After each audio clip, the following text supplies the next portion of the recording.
지난주에 못한 부분이 있어요. 그래서 그 부분을 좀 생각해보고 그 다음 두 번째 강의로 넘어가도록 하겠습니다. 지난주에 우리가 복음을 위해 부르심을 받은 사도 바울이 자기의 소개 그리고 자기의 사명에 대해서 말씀한 것에 대해서 생각을 해봤고요. 또 사도 바울이 소개하는 예수님에 대해서 오늘은 생각해 보도록 하겠습니다. 사도 바울이 기쁘게 종이 된 이유는 이 복음 때문이라고 하는데, 그 복음은 바로 예수님에 대한 내용, 예수님이 우리를 위해서 십자가에 돌아가시고 부활하신 내용이죠. 그렇기 때문에 주인공은 예수 그리스도다, 예수님이다. 사도 바울은 이 복음이 바로 예수 그리스도라고 설명을 하면서, 복음은 어떤 개념이나 철학이 아니라 예수님 그 자체다. 그리고 그분은 어떤 분인가? 100% 사람 육신으로 오셨고 또 100% 하나님이시고 다윗의 혈통으로 나신 분으로 하나님께서 예언하신 그 영원한 왕, 왕 중의 왕, 메시아라는 것이죠. 그리고 100% 신성을 가지고 오신 하나님의 아들이시다. 이것이 바로 많은 사람들이 믿지 못하는 부분이에요. 지금도 그때도 많이 믿지 못하는 이유가 사람이 하나님이 될 수 있느냐 또는 하나님이 사람이 될 수 있느냐, 그것을 지식적으로 그냥 액셉트를 하고 받아들인다 해도 이게 밸런스가 안 맞는 거예요. 우리 삶 속에 어쩔 때는 내 눈에 안 보여서 못 믿고, 예수님이 나타나셨을 때는 사람이라서 못 믿고, 그래서 그러나 하나님이 이 땅에 육신을 입고 오셨다는 그 자체가 복음이라는 것을 사도 바울은 말씀하고 있는 것이고, 그것 때문에 예수님을 핍박을 했으나 그것 때문에 오히려 이제는 사도 바울, 우리가 아는 그 복음을 가장 많이 증거하고 헌신적으로 살았던 사도 바울이 될 수 있었다. 우리도 우리 삶에 예수님이 주인공이 되시길 바라겠습니다.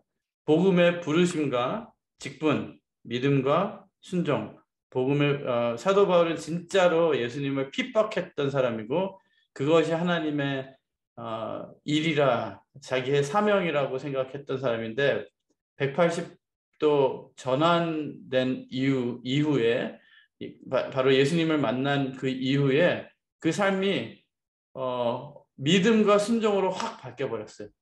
자기의 의의와 자기의 열심으로 살던 사람이 그것을 다 접어버리고 믿음과 순종의 삶이 됐다는 거. 우리도 믿음과 순종 많이 들었지만 어쩔 때는 나는 과연 진짜 이런 믿음과 순종의 삶을 살 수 있을까? 머리로는 알고 원하기도 원하지만 너무 어려운 것 같은, 가장 기본적인 크리스찬의 삶이 되어야 되는데 그게 그 자체가 어렵다는 거예요. 그래서 그러나 그런 사도 바울이 받은 은혜를 받는다면은 믿음과 순종은 우리가 기쁘게 할 수 있는 내용이라고 믿습니다. 5절에서 7절 말씀 보면, 그런 말미암아 우리가 은혜와 사도의 직분을 받아, 그러니까 직분을 받을 때 은혜랑 같이 받지 않으면 할 수가 없는 거죠. 그 이름을 위하여 모든 이방인 중에서 믿어 순종케 하나니 너희도 그들 중에 있어 예수 그리스도의 것으로 부르심을 입은 자니라. 로마에 있어 하나님의 사랑하심을 입고 성도로 부르심을 입은 모든 자에게 하나님 우리 아버지와 우리 주 예수 그리스도로 조차 은혜와 평강이 있기를 원하노라. 여기서 말씀하신 내용 중에 사도 바울이 강조하는 것은, 일단 우리가 은혜를 받아야 돼요. 그 다음에 믿어 순종케 하는 게 결과예요.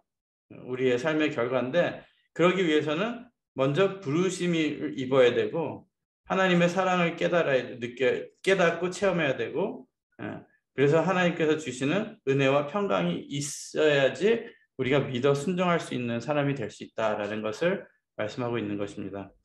그래서 사도 바울은 구원을 받기 위해서는 믿음과 순종이 있어야 한다고 가르치는 것이 아니에요. 믿음과 순종은 구원의 결과다. 구원의 과정이 아니라, 구원을 받기 위해서 필요한 요소가 아니라 구원받은 자들의 결과가 믿음과 순종이다라고 가르치는 거예요. 어쩔 때는 우리가 잘못 이해하면은, 그리고 설교도 잘못하거나 설교를 잘못 이해하면은 내가 열심히 믿고 순종해야지 구원받고 하나님의 사랑을 받을 수 있다라고 잘못 생각할 수도 있어요. 그렇지만 믿음과 순종은 하나님의 사랑을 깨닫고 은혜를 받은 사람의 삶에 나타나는 결과라는, 열매라는 거예요. 우리 그래야지 그 믿음과 순종이 진짜가 되는 거지. 조건부를 가지고 우리가 아이들한테 하듯이 뭐 선물 사줄 테니까, 뭐 영화 보여줄 테니까 숙제해라, 그런 게 아니다라는 거예요. 하나님께서 주시는 은혜는 충분히 은혜를 받고 사랑을 받고 구원을 받은 자는 마땅히 기쁘게 믿음과 순종의 삶을 살 수밖에 없다라는 것을 말씀하고 있습니다. 순종은 믿음에서 나고, 그 믿음은 예수님을 하나님의 아들로 믿고 의지하는 데서 생기는 거죠. 근데 예수님을 알고 의지하고 믿는 것은 하나님의 구원을 통해서 주시는 하나님의 선물이다. 많은 크리스찬들이 거꾸로 생각을 해요. 내가 열심히 믿고 순종해야지 구원을 받고, 구원을 받아야지 하나님의 선물을 받고, 그렇게 생각을 하는데 거꾸로예요. 하나님께서 믿음을 선물로 주셔야지 우리가 그 의를 받고 은혜를 받고 그의 결과 순종과 믿음으로 살 수 있다는 거예요. 그렇기 때문에 우리가 순종해라 그럴 때는 하나님께서는 반드시 그에 필요한 은혜를 주신다라는 것이죠. 그래서 그런 은혜가 있을 때 우리가 순종을 할 수 있는 것이고 믿을 수 있는 것이다. 우리의 심령에서 우러나오는 믿음은 자연스럽게 순종의 삶으로 이끈다. 그게 억지로가 아니고 기쁨으로. 그러나 구원의 기쁨과 감격에서 나오는 믿음과 순종은 그 자체가 즐거움이고 감사다. 해야 되기 때문에 하는 순종이 아니고 기쁘게 하는, 감사로 하는 순종이 되는 우리도 그런 믿음의 사람들이 되시길 바라겠습니다. 그래서 이제 두 번째 8절에서 17절 말씀의 내용을 살펴보는데요. 제목을 붙이면은 복음의 능력이라는 제목으로 계속 이어서 생각해 보도록 하겠습니다. 먼저 8절에서 17절 말씀. 첫째는 내가 예수 그리스도로 말미암아 너희 모든 사람을 인하여 내 하나님께 감사함은 너희 믿음이 온 세상에 전파됨이로다. 내가 그의 아들의 복음 안에서 내 심령으로 섬기는 하나님이 나의 증인이 되시거니와 항상 내 기도에 쉬지 않고 너희를 말하며 어떠하든지 이제 하나님의 뜻에서 너희에게로 나아갈 좋은 길 얻기를 구하노라. 내가 너희 보기를 심히 원하는 것은 무슨 신령한 은사를 너희에게 나눠주어 너희를 견고케 하려 함이니 이는 곧 내가 너희 가운데서 너희와 나의 믿음을 인하여 피차 안위함을 얻으려 함이라. 형제들아, 내가 여러 번 너희에게 가고자 한 것을 너희가 모르기를 원치 아니하노니 이는 너희 중에서도 다른 이방인 중에서와 같이 열매를 맺게 하려 함이로되 지금까지 길이 막혔도다. 헬라인이나 야만인이나 지혜 있는 자나 어리석은 자에게 다 내가 빚진 자라. 그러므로 나는 할 수 있는 대로 로마에 있는 너희에게도 복음 전하기를 원하노라. 내가 복음을 부끄러워하지 아니하노니 이 복음은 모든 믿는 자에게 구원을 주시는 하나님의 능력이 됨이라. 첫째는 유대인에게요 또한 헬라인에게로다. 복음에는 하나님의 의가 나타나서 믿음으로 믿음에 이르게 하나니 기록된 바 오직 의인은 믿음으로 말미암아 살리라 함과 같으니라. 사도 바울이 로마에 가길 그토록 원하는 이유 두 가지를 생각해 보면요. 첫째, 11절에 말씀하신 대로 어떤 신령한 은사를 너에게 나눠줘 너희를 견고케 하려 함이니,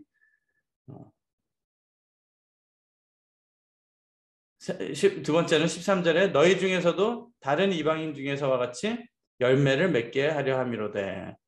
사도 바울이 로마에 가길 원해서 이렇게 여러 번 시도를 해보고 그 후에 이제 이 편지를 쓴 건데요.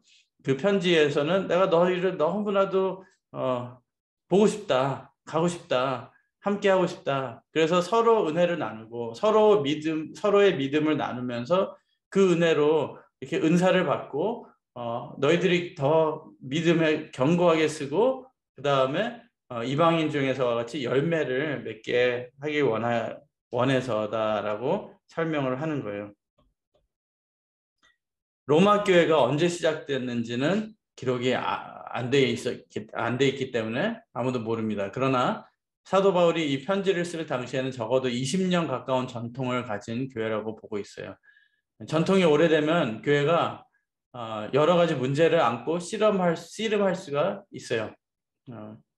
한 가지 문제는 모든 것이 오래됐기 때문에 우리의 신앙도 내가 영적으로 막 계속 자라나면서 세월이 흐르지 않는 이상 세월이 흘렀기 때문에 더 안일해지는 믿음이 될 수도 있고 나는 이미 해봤어. 나는 이미 열심히 했어.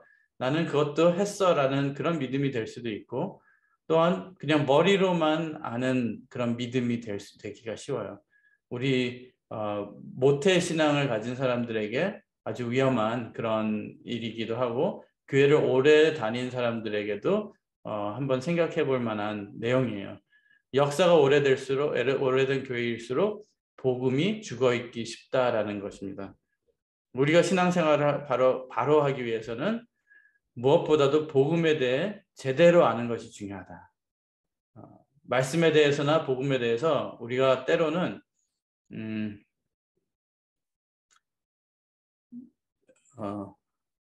나는 이미 안다라고 생각할 때가 많아요. 특히 이 복음에 대해서는 너무 많이 듣고 은혜에 대해서 너무 많이 맨날 듣는 얘기니까 당연히 안다 생각을 하지만 내가 진짜 체험한 그 은혜가 아니라면 내가 경험하고 체험한 살아있는 말씀이 아니라면은 복음이 죽어 있을 수도 있다라는 것입니다. 그것을 사도 바울은 CPR 같이 이 교회를 살리기 위해서 이 말씀을 기록을 했다라는 것입니다. 하나님이 우리를 위해 주신 성경 말씀 전부가 복음이라 할 수 있기 때문에 이 복음이 이 예수 그리스도의 내용은 예수님의 십자가의 내용은 복음 중에 복음이다. 복음의 중심이다. 라는 것이죠. 복음은 원래 예수님을 모르는 자들에게 전하는 것인데 그럼에도 바울은 믿음이 온 세상에 전파된 로마 교인들에게 복음을 전하려는 간절한 소망을 갖고 있는 이유가 아마도 로마 교회의 문제가 우리들과 같은 오래됐기 때문에 복음에 대해서 다시 한번 새롭게 깨달아야 되기 때문에 그러지 않았을까. 바울이 로마 교회에 복음을 전하고 싶다고 한 것은 복음의 진리를 다시 한번 가르치고 다시 한번 배우는 데서 자연히 흘러넘치게 될 은혜의 잔을 서로 나누고 싶다는 것입니다.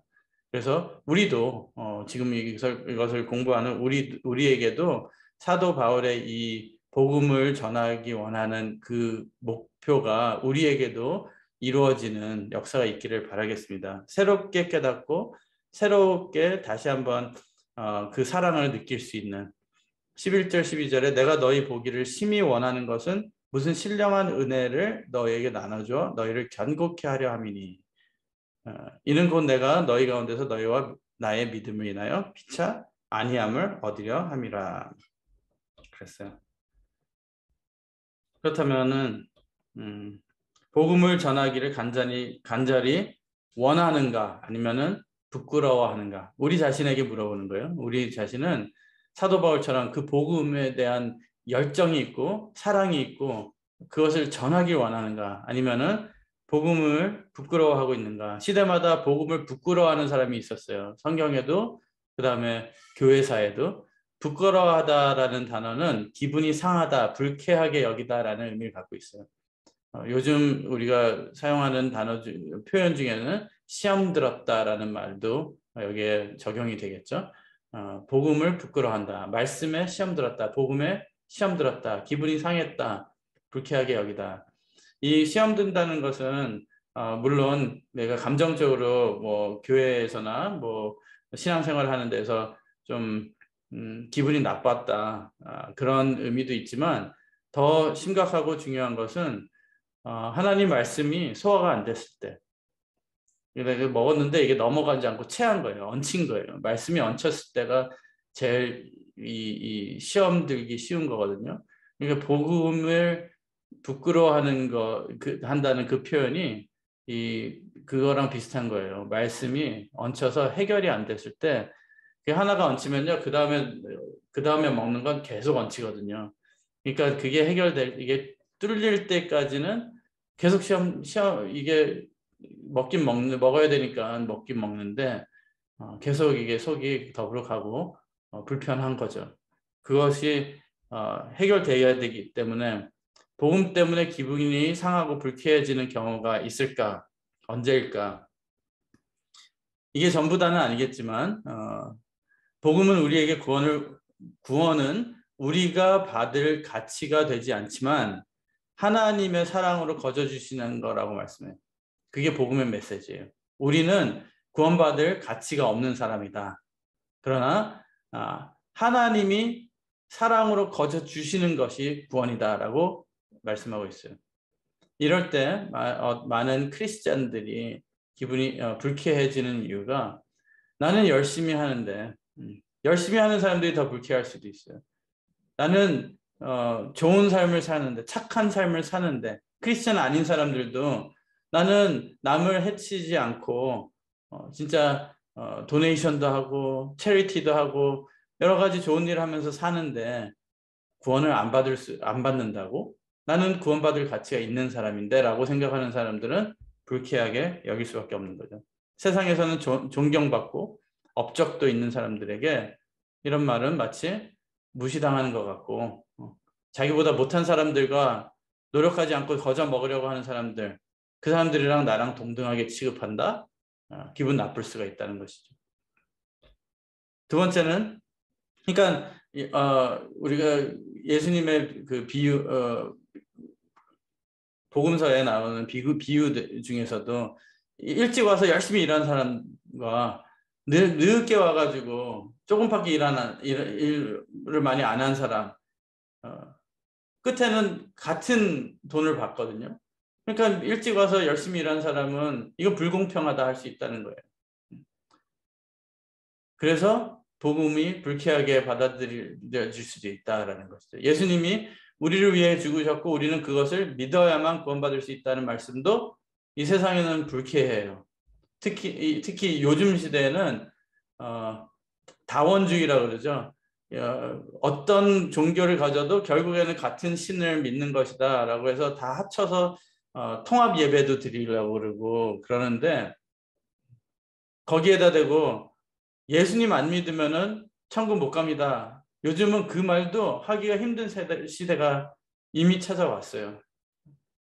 우리는 이것을 확실하게 믿고 이것을 확실하게 얘기할 수 있는가? 만나보지도 못한 어떤 2000년 전에 그 어떤 사람의 죽음으로 내가 살 수 있다는 생각. 예수님이 돌아가셨기 때문에 그분을 믿어야지만 구원을 받는다. 이게 시험거리가 될 수가 있고 불쾌한 이유가 될 수가 있다는 것이죠. 우리가 예수님 믿지 않고는 아무리 착하게 살아도 열심히 노력해도 천국에 들어갈 수 없다는 사실, 아까도 말씀드렸지만, 또 예수님 믿으면 인생에 고난이 따르고 예수님 믿는 것이 쉽지 않다는 사실에도 불쾌할 수가 있어요. 기분이 상할 수가 있어요. 예수님 믿으면 당연히 복 받고 잘 살아야 되는데 예수님 믿는데 열심히 하는데 교회 봉사도 하고 헌금도 하고 기도도 하고 성경 공부도 하는데 왜 내 삶에는 어떻게 뭐 더 좋아지는 게 없고 더 힘든 일들만 더 따라오느냐. 그래서 말씀에 시험이 될 수도 있다는 것입니다. 모든 것을 나를 중심으로 인간 중심으로 세상을 바라보면은 보이는 세상과 하나님 측면에서 보는 세상, 그 세상은 너무나도 다른 두 가지 세상이 될 수밖에 없어요. 그래서 우리가 믿음이라는 것은 히브리서 11장 1절에 보이지 않는 것을 보게 해주는 것이 믿음이거든요. 그러니까 그 세계, 하나님의 측면에서 볼 수 있는 그 눈을, 그 시야를 가질 수 있게 해주시는 것이 믿음이에요. 그래서 믿음 없이 내가 나만을 바라보고 내 측면에서만 생각하면은 시험 들 수밖에 없고 이해할 수가 없는 내용들이라는 것이죠. 내가 주인이 되기 원하는 사람들에게는 복음이 좋은 소식이 아니라는 거예요. 내가 주인이 된다면은 내가 원하는 거를 해야 되고, 물론 인간이 다 그럴 수밖에 없죠. 우리 애들도 보면은 우리 인간 본능이 내가 원하는 거, 내가 좋아하는 거 하기 원하게 돼 있어요. 그렇지만 우리의 삶의 목표는 그것만 따라가다가 죽는 것이 아니라 진짜 의미, 진짜 삶의 의미뿐이 아니라 하나님께서 우리를 창조하신 이유를 발견해서 그것을 회복하는 그것이 우리의 목표이기 때문에 사도 바울은 이 복음의 내용을 말씀하는 것입니다. 복음을 부끄러워하지 않는다면 복음을 전하기 원하는 사람이 될 수 있다고 16절에 말씀하고 있는 것입니다. 그 이유는 복음에 담겨 있는 능력을 체험하기 때문이죠. 그래서 복음은, 하나님의 말씀은 머리로 이해가 될 수 없다. 머리로만 이해가 될 수 없다. 체험해야지만 이해가 된다. 성령의 역사가 있어야지만 깨달아질 수 있다라는 것을 우리는 기억해 주시기 바랍니다. 그 다음에 복음의 그럼 능력은 무엇인가? 17절에 복음에는 하나님의 의가 나타나서 믿음으로 믿음에 이르게 하나니 기록된 바 오직 의인은 믿음으로 말미암아 살리라 함과 같으니라. 이게 로마서를 대표하는 구절이라 해도 과언이 아닌 거죠. 의인은 믿음으로 말미암아 살리라. 복음에는 하나님의 의가 나타나서 바로 이것이 능력의 출처예요. 우리의 목적은 이거가 돼야 되는 거죠. 복음을 통해서 하나님의 의를 받는 것. 로마서를 이해하기 위해 반드시 알아야 하는 키워드 3가지. 복음, 믿음, 의예요. 복음, 믿음, 의. 복음은 14회 나타나고 믿음은 33회. 의는 명사로는 27회, 형용사로는 10회, 동사로는 7회. 다 합쳐서 44번이 나타난 기록이 돼요. 그래서 사도 바울이 강조하는 우리의 신앙을 위해서 필요한 거, 복음, 믿음, 의. 의는 관계적인 단어예요. 의는 하나님과 사람의 관계에 있어서 우리의 상태가 어떤가. 그래서 하나님이 아담에게 아담아 네가 어디 있느냐 그랬을 때 그 자리를 얘기하는 것이, 그 상태를 얘기하는 것이 의예요. 타락으로 깨진 관계를 회복할 수 있는 과정을 구원이라고 하면은 그 회복을 위해서 반드시 필요한 것이 의라는 거예요. 우리가 잃어버린 그 알맹이가 의라는 거예요. 그래서 그 의를 혼자서는 우리 자신으로서는 되찾고 회복할 수가 없기 때문에 그것을 주러 오신 분이 예수님이라는 것이죠. 그리고 로마서 1장 17절의 복음에는 하나님의 의가 나타났다고 말씀하고 있는 것이죠. 그리고 의를 알면 믿음으로 믿음에 이르게 하나니, 의인은 믿음으로 말미암아 살리라 라는 뜻도 알 수 있는 거예요. 마틴 루터가 종교개혁을 일으킬 수밖에 없었던 말씀이 바로 이거예요. 의라는 거. 그 당시까지는 내가 열심히 모든 것을 다 포기하고, 먹는 것 포기하고, 좋은 삶 포기하고, 무릎으로 기어서 그 순례의 길을 가고 해야지만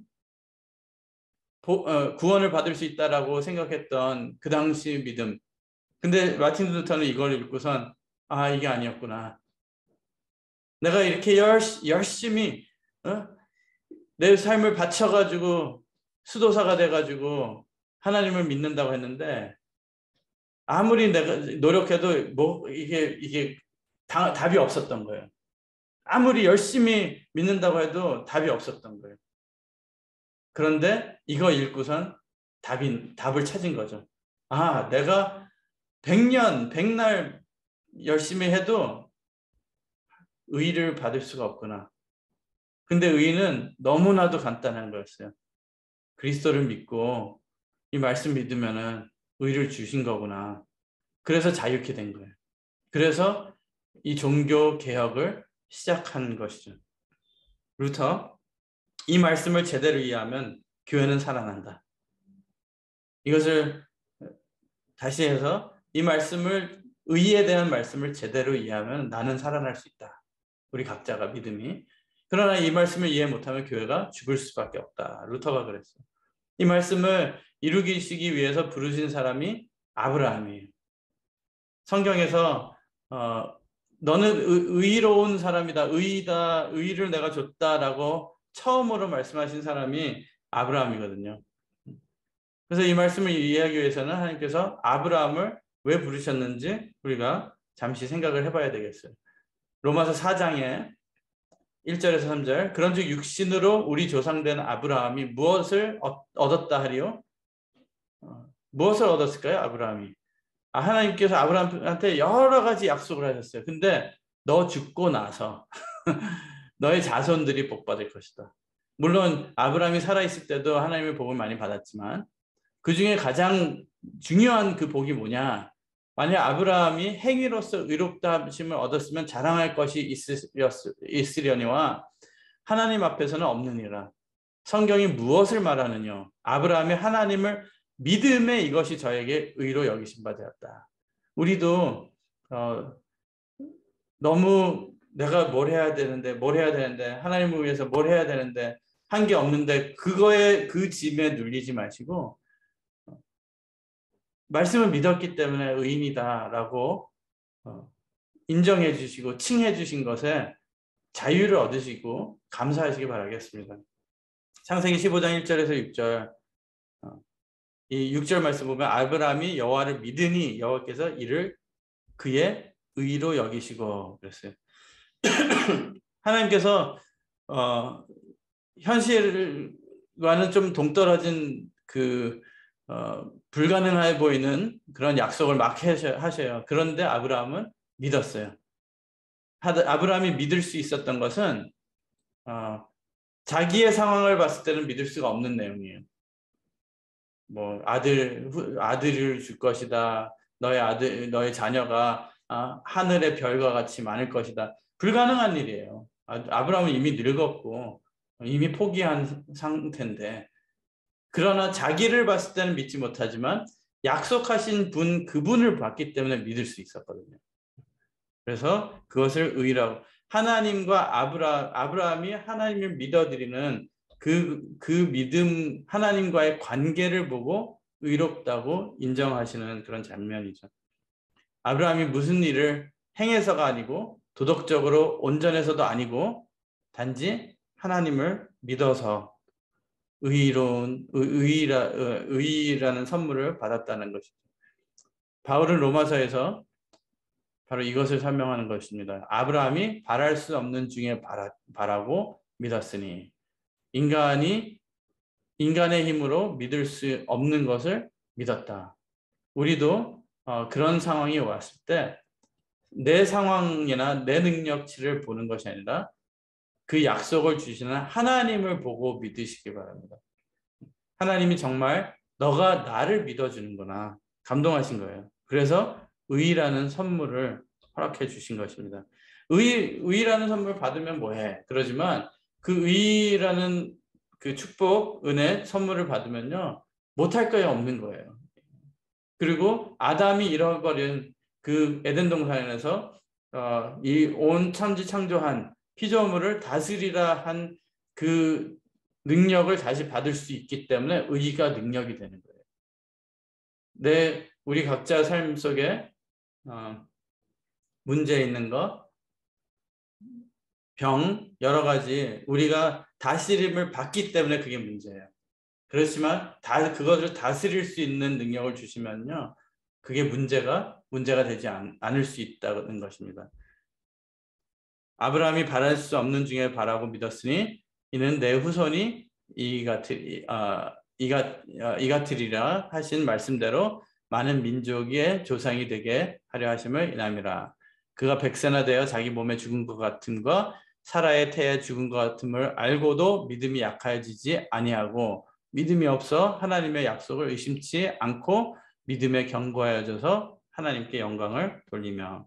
이 믿음, 의라는 것은 차다크인데요.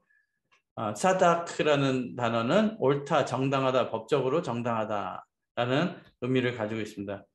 히브리어로는 관계에 있어서 내 할 도리를 했을 때 의롭다고 하는 것인데 하나님께서 우리에게 원하는 것은 한 가지예요. 믿어드리는 것. 예를 들어서 남편으로서 아내를 사랑하고 존경하고 그에 맞는 언행이 따르면 그게 의라는 것이라는 거죠. 히브리 컨셉으로는 구약의 관계 중에 최고의 관계는 언약의 관계예요. 하나님은 그의 백성들과 언약을 맺으셨는데 혼인 언약과 같은 언약을 맺으셨어요. 그 언약 관계에 있어서 내 할 도리를 할 때 의롭다 하는데 나의 행실과 나의 언어도 중요하지만 가장 중요한 것은 먼저 하나님을 믿는 것이다. 그래서 아담도 하나님과의 관계에 충실하지 않았기 때문에 의를 잃어버렸고 호세아서도 말씀하셨듯이 그 고멜이죠. 고멜. 호세아 보고 저기 그 창녀한테 가서 결혼을 해라. 근데 자꾸 도망가잖아요. 그것이 우리의 모습이다. 그러나 하나님은 여전히 그의 백성을 사랑하셨기 때문에 의로우시다고 할 수 있고 인류는 하나님께 의롭지 못했지만 예수님이 오셔서 우리를 대신해서 그 자리를 채워주셨고 그 믿음을 믿어주셨기 때문에 우리가 예수님의 의를 덧입을 수 있다는 것입니다. 그래서 아브라함은 하나님을 믿어드렸고 하나님은 그것을 의라고 하신 것이죠. 우리는 어떻게 의롭다함을 얻을 수 있는가? 복음은 바로 하나님을 잊어버리고 등진 사람을 찾아오신 그 하나님, 곧 예수님의 의에 대한 것이 복음이에요. 그럼 우리는 어떻게 의롭다함을 얻을 수 있는가? 이 복음을 믿으면 되는 거예요. 하나님과 함께하는 삶, 하나님을 의지하는 삶, 하나님의 하신 일을 우리가 깨닫고 그 원하시는 그 방향으로 갈 수 있는 그런 사람이 되면 믿을 수만 있으면 의를 선물로 주신다. 그 의를 선물로 받으면 그 다음에 주시는 따라오는 축복들이 너무나도 많다는 것입니다. 그 축복을 예수님을 믿는 순간 의를 선물로 받고 죄사함을 받고 우리에게 그 의롭다 칭해 주신 그 타이틀을 가지고 이 세상에서 가장 귀한 타이틀인 것 같아요. 우리를 의롭게 생각해 주신다. 어제 누구랑 어떤 분이랑 점심 먹으면서 대화를 했는데요. 그 질문을 하더라고요. 구원받는 게 쉬운 일입니까? 구원받는 게 그렇게 쉬운 일이라면은 자기는 이제 다 포기하고 리타이어하고 삶을 누리겠대요. 가서 좀 이렇게 편하게 좀 살겠대. 근데 많은 사람들이 구원받는 거 그냥 너무 쉽게 생각하고 그 다음에는 아무것도 안 하려고 하니까 과연 그런 사람들을 보면서 자기 자신을 얘기하면서 그런 사람들을 보면서 과연 진짜 구원을 받았는가 아니면 구원을 받으려면은 진짜 구원받은 사람의 모습은 무엇인가 그거에 대해서 얘기를 했는데요. 좀 새롭긴 하더라고요. 우리가 진짜 내 자신이 구원받은 자의 모습으로 살고 있는가. 이 내용에서도 중요한 것은 내가 그런 삶을 살고 있는가가 아니라 구원을 받아서 그의 결과 내 삶이 변했는가 그게 중요하거든요. 내가 의를 선물로 받았기 때문에 내 생활이 변해지고 있다. 그거지 의를 받기 위해서 내가 착한 삶을 살고 홀리한 삶을 산다. 그게 아니라는 거죠. 거꾸로예요. 그래서 진짜 내 삶을 볼 때 내 모습이 아니라면 그런 믿음과 순종, 의로운 자의 삶으로 변하지 않았다면은 내가 억지로 그 삶을 바꿔야 되겠다라는 것보다 먼저 의를 받아야 되겠다라고 깨달아야 된다는 거죠. 내가 제대로 안 믿는구나. 하나님과의 관계, 의는 관계의 언어라고 그랬잖아요. 하나님과 관계에서 뭐가 막혀 있구나라고 깨닫고 그걸 찾아야 되는 거예요. 그걸. 하박국 보라 그의 마음은 교만하며 그의 속에서 정직하지 못하니라. 그러나 의인은 그 믿음으로 말미암아 살리라. 다시 한번 말씀드리지만 우리가 기억해야 할 것은 우리는 절대로 우리 자신의 힘으로는 죄를 해결할 수 없고 의로워질 수 없고 믿음의 삶을 살 수가 없다라는 것. 그렇기 때문에 우리가 구해하고 찾아야 되는 것은 믿음이다. 하나님과 예수님과의 관계, 아버지와의 관계에서 막힌 것을 해결해 달라고 간구하고 기도할 때 오늘 새벽 예배 때도 말씀했지만 기도하면은 이루어 주신다는 거. 기도는 나의 고백이다. 있는 그대로의 고백이다. 그렇지만 기도하면은 반드시 듣고 이루어 주신다는 것을 믿고 간구할 때 하나님께서는 우리를 가만 놔두지 않으시고 반드시 오셔서 해결해 주시고 답을 주시고 도와주실 줄 믿습니다. 기도드리겠습니다. 사랑의 아버지 감사드립니다. 저희들에게 의의를 예수님의 십자가를 통해서 선물로 허락해 주시고 믿지 못하는 저희들에게 믿을 수 있게 해주시니 감사드립니다. 여태까지 우리가 힘들게 씨름하던 그 모든 것 하나님 간절히 바라고 나오니 믿음의 관계, 믿음에 있어서 저희들 체하지 않고 복음의 불쾌함을 느끼지 않고 다 소화할 수 있도록 은혜 주시옵소서. 하나님의 말씀 해결되지 않은 것, 내 믿음 하나님과의 관계에 있어서 해결되지 않은 게 있다면은 해결될 수 있도록 성령님 도와주시고 저희들 삶에 응답해 주시고 하나님을 바르게 알고 하나님과 가까워질 수 있는 그 관계에 있어서 의의를 선물로 받을 수 있는 우리가 모두가 될 수 있도록 허락하여 주시옵소서. 그 의의를 받고 변화되는 그 삶, 진짜 믿음의 삶을 체험할 수 있도록 허락하여 주시옵소서. 그렇게 이루어 주실 줄 믿고 감사드리며 예수님 이름 받들어 간절히 기도드리옵나이다. 아멘.